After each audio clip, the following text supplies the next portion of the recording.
نحمدہ و نصلی علی رسولہ الکریم اما بعد فاعوذ باللہ من الشیطان الرجیم بسم اللہ الرحمن الرحیم رب اشرح لی صدری ویسر لی امری واحلل عقدۃ من لسانی یفقہوا قولی رب یسر ولا تعسر وتمم بالخیر اللہم فقہنا فی الدین۔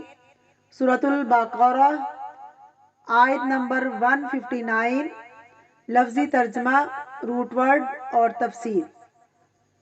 ان الذین، بے شک وہ لوگ، یکتمون جو چھپاتے ہیں، ما جو انزلنا ہم نے نازل کیا، من البینات کھلی نشانیوں میں سے، والہدی اور ہدایت، من بعد اس کے بعد، ما بیناہ جو ہم نے بیان کیا اس کو، للناس لوگوں کے لیے، فی الکتاب کتاب، اولئک اور یہی لوگ، یلعنہم اللہ لعنت کرتا ہے ان پر اللہ تعالیٰ، ویلعنہم اور لعنت کرتے ہیں ان پر اللائنون سب لعنت کرنے والے۔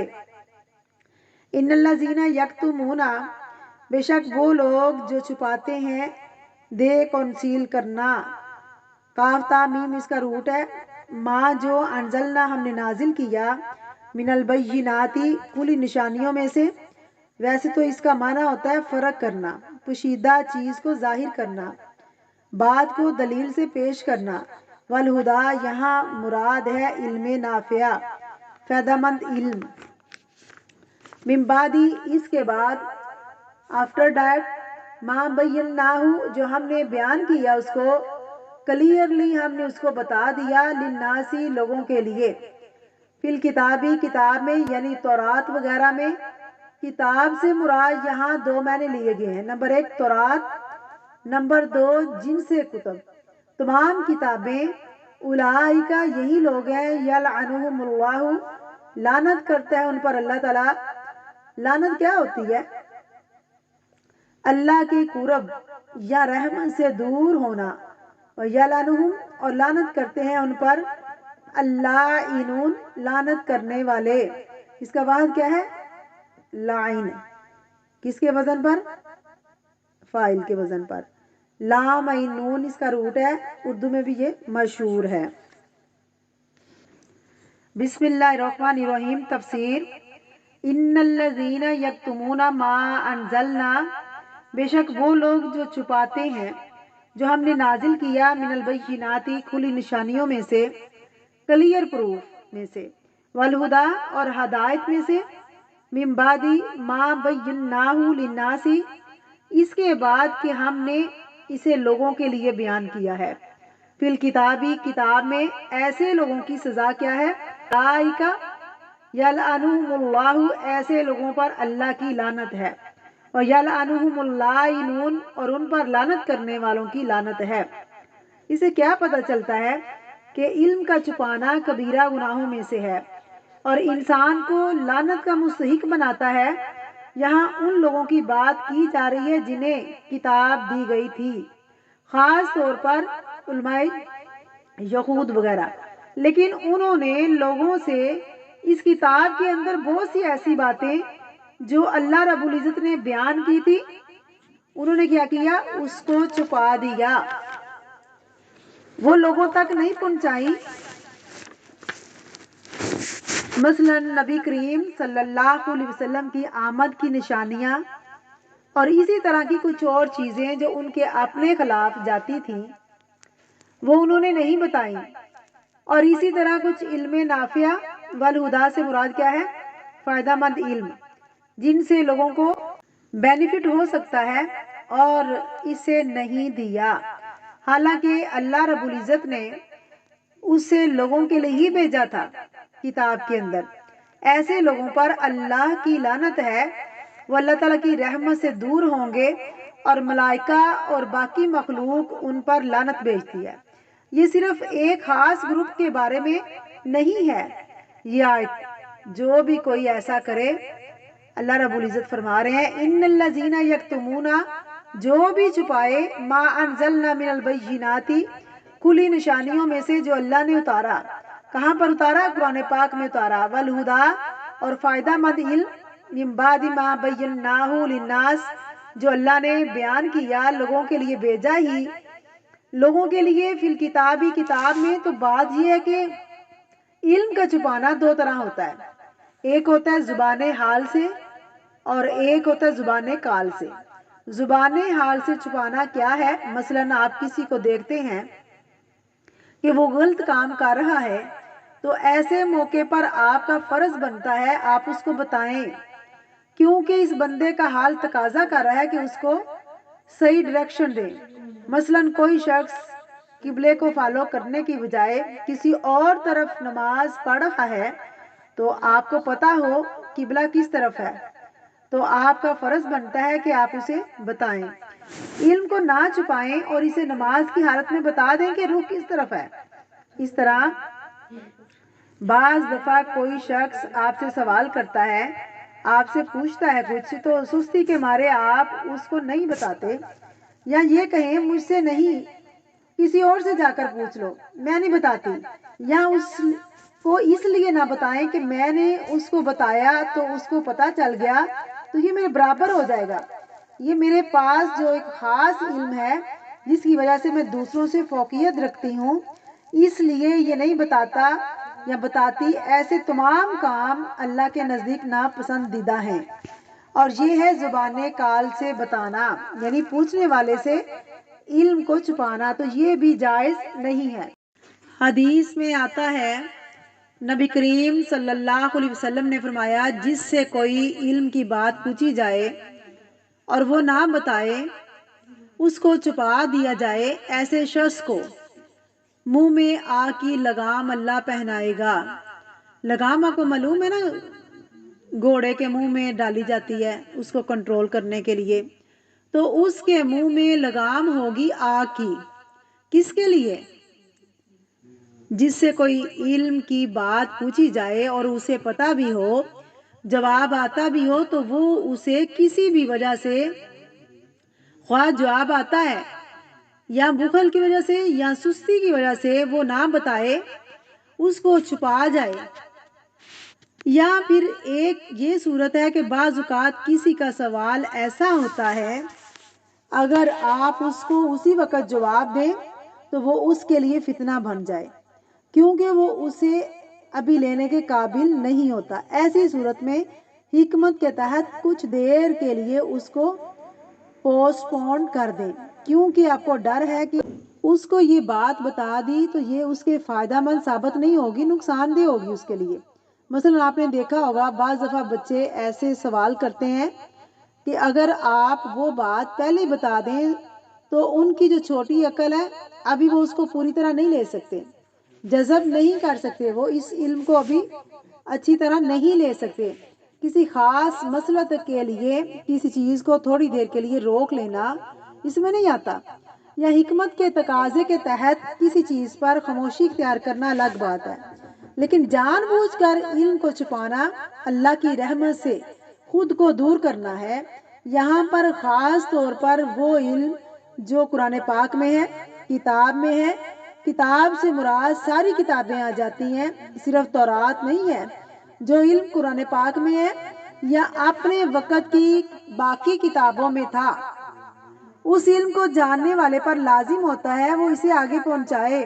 تو اس آیت سے یہ پتہ چلتا ہے علم کو نشر کرنا، علم کو آگے پہنچانا علم والے کی ذمہ داری ہے۔ اگر وہ اس کو آگے نہیں پہنچاتے، اس کو چھوڑ کر اور کاموں میں لگ جاتے ہیں، تو اللہ تعالیٰ کے ہاں ان کی پوچھ ہوگی۔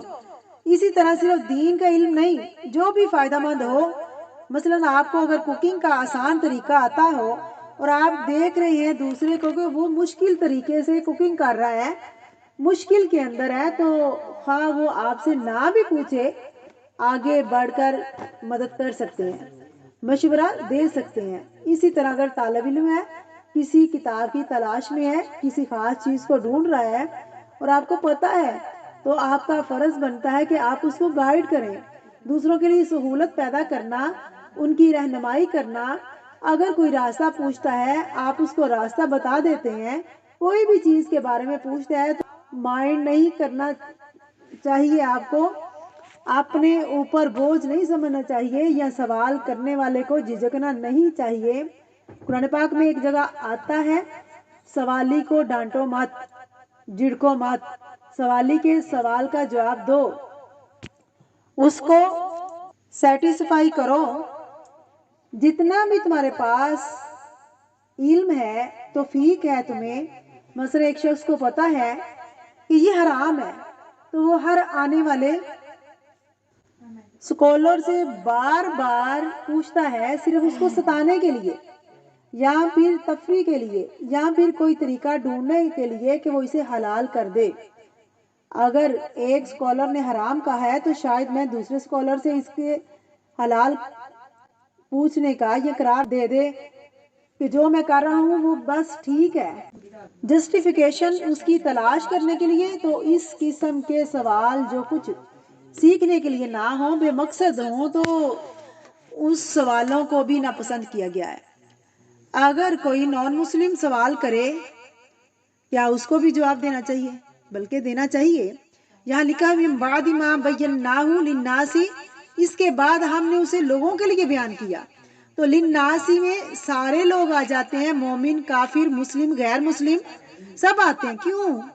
کیونکہ یہ کتاب صرف ہمارے لیے نہیں ہے، سب کے لیے ہے۔ کیونکہ بعض دفعہ کسی کا سوال واضح نہیں ہوتا، بعض اوقات کسی کا سوال بے وقت ہوتا ہے۔ ایسی صورت میں آپ کا فرض بنتا ہے پہلے اس سوال کو ٹھیک کر لیں، پھر اسے احسن طریقے سے جتنا وہ لے سکے اتنا جواب دے دیں۔ یہ بھی نہیں کرنا چاہیے کسی نے آپ سے آدھی بات پوچھی تو آپ اسے 10 مزید باتیں بتا دیں، جتنا پوچھا اتنا ہی کافی ہے۔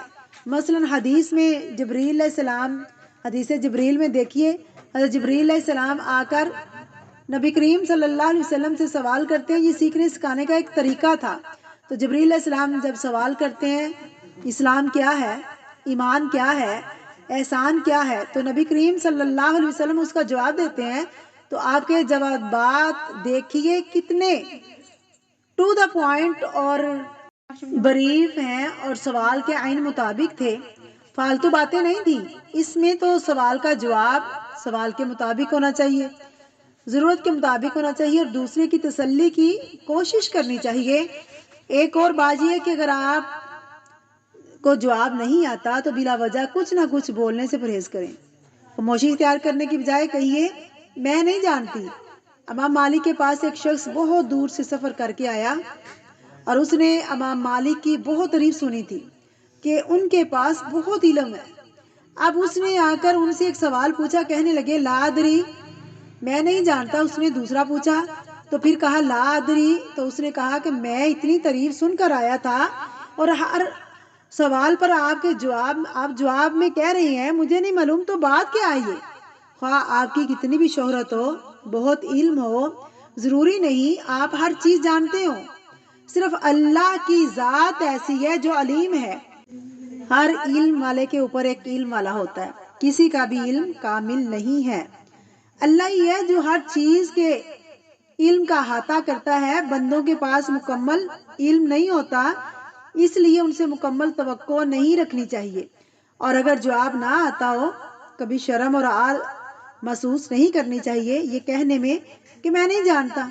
اسی میں انسان کی عزت اور سلامتی ہے۔ پھر اسی طرح جو بتاتے ہیں نہ بتانے والے پر لعنت بھیجی گئی ہے، اور وہاں بتانے والے کی یہ کہنے میں کہ میں نہیں جانتی، اسی میں انسان کی عزت اور سلامتی ہے۔ پھر اسی طرح جو کچھ بتاتے ہیں تو نہ بتانے پر اللہ تعالیٰ نے لعنت بھیجی ہے، اور وہاں بتانے والے کی جزا بتائی گئی ہے۔ حدیث میں آتا ہے آسمان و زمین کی ہر چیز، حتیٰ کہ سمندر میں مچھلیاں تک علم سیکھنے والے کے لیے دعائیں کرتی ہیں، اور یہ چھوٹی سی بشارت ہے، کتنی بڑی بات ہے۔ آسمان اور زمین کی ہر چیز اس شخص کے لیے دعائیں استغفار کرتی ہے، بخشش مانگتی ہے جو لوگوں کو خیر سکھائے، جو لوگوں کو علم سکھائے۔ ایک طرف علم کا سکھانا بہت فائدہ مند ہے، اور دوسری طرف علم کا چھپانا بہت بڑی لعنت کا مستحق ہے۔ یہ علماء یہود کے بارے میں کہا گیا ہے، جب لوگ ان سے پوچھتے تھے کہ یہ اللہ کے رسول ہیں، یہ سچے ہیں، حالانکہ تورات میں واضح طور پر آپ صلی اللہ علیہ وسلم کی نشانیاں لکھی ہوئی تھی، انہوں نے پہچان بھی لیا، وہ آپ کو اس طرح پہچانتے جس طرح اپنے بیٹوں کو پہچانتے ہیں، جیسے یہ پیچھے گزر چکا ہے، ہم پڑھ چکے ہیں، لیکن پھر بھی وہ اس کا اقرار نہیں کرتے تھے، لوگوں کو صحیح گائیڈ نہیں کرتے تھے، اس کو چھپا جاتے تھے۔ آج بھی آپ دیکھیں افسوس کے ساتھ یہ کہنا پڑتا ہے، دینی تعلیم جہاں ہوتی ہے وہاں پر عام طور پر قرآن پر فوکس کم ہوتا ہے۔ الکتاب کی تعلیم کو عام کرنے کی ضرورت ہے۔ اللہ تعالیٰ ہمیں قرآن پاک کی تعلیم کو عام کرنے کی توفیق عطا فرمائے اور عمل کرنے والا بنائے، آمین۔ السلام علیکم ورحمۃ اللہ۔